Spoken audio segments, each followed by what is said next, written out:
मुझे इतना दुख हुआ कि पाकिस्तान में मैं आ रहा हूं, doctor Zakir Naik state guest है और वो 300 किलो छोड़ नहीं सकते, बोलते 50% डिस्काउंट देंगे। मुझे नहीं चाहिए तेरा डिस्काउंट। अरे इंडियन में कोई भी गैर मुस्लिम मुझे देखेगा तो फ्री में छोड़ेगा। ये है इंडिया। गैर मुस्लिम डॉक्टर जाकिर नाइक को देखेगा 1000 किलो 2000 किलो छोड़ देता है। ये पाकिस्तान है। गवर्नमेंट का गेस्ट हूं मैं, मेरे वीजा पे लिखा स्टेट गेस्ट, और आपका सीईओ पाकिस्तान का बोलता है 50% डिस्काउंट देगा। चार्ज कर रहे हैं 110 रिंगेट 1 किलो का। अस्सलाम वालेकुम नाज़रीन इकराम, आप ये वीडियो देखिए फिर इस पर बात करते हैं। को टिकट कलेक्टर में रिश्वत दिया, मैं क्या करूंगा? 500 दंड भरूंगा। मजबूरी क्या है भाई? ओवरवेट क्यों लेके गया? क्यों लेके गए? अभी आपको मिसाल दूंगा। मैं आ रहा था, हमारा 1000 किलो था। पीआई के मैंने सीईओ से बात किया हूं, नाम नहीं लेता हूं। कौन? CEO. Station manager, country manager से बात किया, डॉक्टर साहब आपके लिए कुछ भी करूंगा। मैं बोला ठीक है भाई, 6 लोग जा रहे थे। मैंने बोला भाई 500-600 किलो ज्यादा है। हाँ हाँ डरो मत, मुझे 50% डिस्काउंट दूंगा। मैं बोला भाई 50% डिस्काउंट के बदले में और 4 लोग को लेके आऊं और सस्ता पड़ेगा ना। बोला देने का तो फ्री दे, मतलब मत दे। ठुकरा दिया मैंने। Pi Pakistan airline. अरे इंडियन में कोई भी गैर मुस्लिम मुझे देखेगा तो फ्री में छोड़ेगा। ये है इंडिया। गैर मुस्लिम डॉक्टर जाकिर नाइक को देखेगा 1000 किलो 2000 किलो छोड़ देता है। ये पाकिस्तान है। गवर्नमेंट का गेस्ट हूं मैं, मेरे वीजा पे लिखा स्टेट गेस्ट, और आपका सीईओ पाकिस्तान का बोलता है 50% डिस्काउंट देगा। चार्ज कर रहे 110 रिंगेट 1 किलो का। मुझे इतना दुख हुआ कि पाकिस्तान में मैं आ रहा हूं, doctor Zakir Naik state guest है और वो 300 किलो छोड़ नहीं सकते, बोलते 50% डिस्काउंट देंगे। मुझे नहीं चाहिए तेरा डिस्काउंट। मैंने 6 लोग और लेके आया, मेरा सामान लेके आया। सच बोलने को मुझे दुख होता है, बट ये पाकिस्तान का हाल। इंडिया में वो हिंदू मुझे देखेगा, डॉक्टर साहब है, जो भी कहेंगे सच कहेंगे, सच के सिवा कुछ नहीं कहेंगे। ये इंडिया है। आज के तारीख में भी मोदी गलत है, इंडियन नहीं। इंडिया गलत नहीं है, मोदी गलत है। मोदी आज है कल नहीं रहेगा। जो इज्जत मुझे इंडिया में मिलती है, पाकिस्तान के लोग चाहते, मुझे ये नहीं कहता हूं मैं, चाहते पाकिस्तान के लोग मुझे। नारे तकबीर, अल्लाह अकबर। जाकिर नाइक से रिश्ता क्या? ला इलाहा इल्लल्लाह। जब हम दावत करते हैं ना इंडिया में, हिंदू लोग मेरे पांव छूते। मैं बोले भाई गलत है, भाई हराम है। बोलते डॉक्टर जाकिर नाइक की बैग नहीं खोलेंगे हम। इतने जगह में इंडिया से घूमा, 50 लोग को लेके गया, कभी ओवरवेट दिया ही नहीं मैंने। हिंदू लोग बोलते भाई ये तो भाई भगवान का आदमी है, मैनेजर है मैनेजर। यहां तो मैं सीईओ से बात करता है, अरे डॉक्टर साहब मैं आपका फैन हूं। ये हाल है, ये हाल है हमारे देश का। एक स्टेट गेस्ट आ रहा है, शूटिंग करने के लिए सामान लेके आ रहा है। इतनी अफसोस की बात है। पैसा कुछ नहीं है भाई, अफसोस होता है कि ये हाल है हमारे देश का, पाकिस्तान का, जिसको मैं दिल से चाहता हूं। मैं अगर हिंदुस्तान की हिजरत किया वो सिर्फ मोदी की वजह से।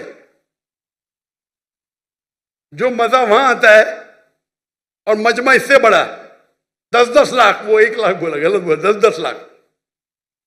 और उर्दू में बात करने क्यों लगा मैं? मेरे बॉम्बे के पुलिस कमिश्नर बोलते जाकिर भाई, जाकिर भाई बोलते एवरीवन लव्स यू, लेकिन मैं आपसे नाराज हूं। मैं क्यों नाराज है भाई? आपका मैसेज आप हिंदी में देना चाहिए, उर्दू में क्यों? आपके चाहने वाले इतने, आप उर्दू में तकरीर करो तो मैं खुश होऊंगा।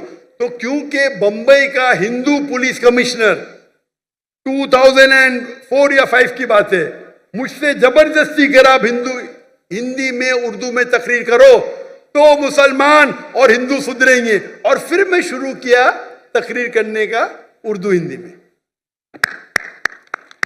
एक हिंदू के बोलने से, उसकी मोहब्बत से। तो हिंदू और मुस्लिम में इतना अच्छा भाईचारा है इंडिया में। ये कुछ पॉलिटिशियन का प्रॉब्लम है, पॉलिटिशियन, ये पॉलिटिशियन लोग प्रॉब्लम करते हैं। मैं स्कूल लाइफ से एक एथियस्ट की लाइफ गुजार रहा हूँ, लेकिन मैंने समटाइम्स बहुत कोशिश की कि मैं मुसलमान हो जाऊँ, और मैंने बहुत कोशिश की कि मैं एक मुसलमान की ज़िंदगी गुजारूँ, क्योंकि मैंने आपके भी बहुत से लेक्चर सुने और बहुत ज़्यादा मैं इस्लाम से इंस्पायर हूँ। बट द रीज़न इज़ के मज़हब इस्लाम के मुताबिक कुफर और इस्लाम के बीच में जो फ़र्क है वो नमाज है। लेकिन मैंने बहुत कोशिश की कि क्या मैं नमाज़ पढ़ सकता हूँ या नहीं, और मैंने अपने बहुत से दोस्तों को देखा कि क्या आप नमाज़ पढ़ते हो, तो मुझे यही पता चला वो कभी पढ़ते हैं कभी नहीं पढ़ते। सो क्या एक मुस्लिम बहैसियत मुस्लिम क्या नमाज़ पढ़े बगैर खुद को मुस्लिम कह सकता है कि नहीं? Thank you. अगर कोई शख्स नमाज नहीं पढ़ता है, मुस्लिम है, लेकिन नमाज कभी पढ़ता है कभी नहीं पढ़ता है, वो अपने आप को मुसलमान कह सकता है क्या? नंबर 1, मुस्लिम कहने के लिए 2 शर्तें हैं। नंबर 1, जो माने अल्लाह सुब्हाना व तआला एक है और उसके अलावा कोई माबूद नहीं। नंबर 2, वो ये माने कि मोहम्मद सल्लल्लाहु अलैहि वसल्लम अल्लाह के आखिरी रसूल है। ये 2 चीज़ कोई शख्स अगर मानता है तो वो मुस्लिम हो सकता है। इंसान अगर नमाज नहीं पढ़ता है, बोलता है पढ़ना चाहिए लेकिन मैं लेजी हूं, मैं आलसी हूं, एक वो शख्स होता है जो एक बार नमाज पढ़े 2 बार पढ़े तो कोई भी हालत में उसे कोई काफिर नहीं कह सकता। अल्लाह के रसूल की हदीस है अल्लाह के रसूल की हदीस है सही मुस्लिम की, जिसमें कहा गया है कि कुफ्र और ईमान के दरमियान है सलाह, कुफ्र और ईमान के दरमियान है सलाह। तो इससे उल्मा इस्तिदलाल लेते हैं। एक ग्रुप ये कहती है कि अगर कोई शख्स बिल्कुल नमाज नहीं पढ़ता है, एक भी नहीं, तो काफिर हो जाता है। दूसरे उल्मा की ये राय है कि अगर वो नमाज नहीं पढ़ता है लेकिन कहता है कि पढ़ना चाहिए, मेरी से गलती है, तो उसे काफिर नहीं कहेंगे। मैं आपसे पूछना चाहता हूं, आप मानते हैं कि अल्लाह एक है? जी बिल्कुल मानते ना? जी। आप मानते हैं अल्लाह के अलावा कोई माबूद नहीं है? नहीं। आप मानते हैं अल्लाह की कोई मूर्ति नहीं है? नहीं। माशाअल्लाह। आप मानते हैं कि मोहम्मद सल्लल्लाहु अलैहि वसल्लम आखिरी नबी है? जी बिल्कुल। आखिरी पैगंबर है? जी। तो आप मिनिमम क्राइटेरिया पे, मिनिमम मिनिमम काफी नहीं है। हमें कोशिश करना चाहिए कि जितने कर सके उतना करें, लेकिन ये मिनिमम में आपने कहा कि आप नमाज नहीं पढ़ते। आपने नमाज कभी जिंदगी में पढ़ी या नहीं पढ़ी? मैं अपनी जिंदगी में कभी पढ़ी या नहीं पढ़ी? जी। पर कितने बार पढ़ी? It's not countable. माशाअल्लाह, इतने बार पढ़ी क्या पता नहीं। मैं अरबी में कहूंगा, आप उसे दोहराइए। अशहदु अशहदु अल्लाह अल्लाह इलाहा इलाहा इल्लल्लाह इल्लल्लाह व अशहदु व अशहदु अन्ना अन्ना मुहम्मदन मुहम्मदन अब्दुहु अब्दुहु व रसूलुहु। व रसूलुहु। नाज़रीन कराम, आपने वीडियो देखी आलमी शोहरत याफ्ता मशहूर स्कॉलर डॉक्टर जाकिर नाइक के साथ PIA वालों ने कैसा सलूक किया, आपने उन्हीं की ज़बानी सुना। दरअसल ये इस हुकूमत की नाअहली और नालायकी है कि एक मशहूर स्कॉलर जिसको आपने इनवाइट किया है, मदहू किया है, उसके बावजूद उसके साथ इस तरह का रवैया और इस तरह का बर्ताव क्या किसी मुल्क की हुकूमत को इस तरह का ज़ेब देता है कि खुद इनवाइट करे? ये वो डॉक्टर जाकिर नाइक हैं जिनको पूरी दुनिया जो है शरीयत देने के लिए बेताब है, और वो चाहती है कि वो उनके मुल्क में आकर सर्व करें। इस्लामिक कंट्रीज़ की मैं बात कर रहा हूँ। तो ये हुकूमत की मेरे ख्याल से बहुत बड़ा फेलियर है।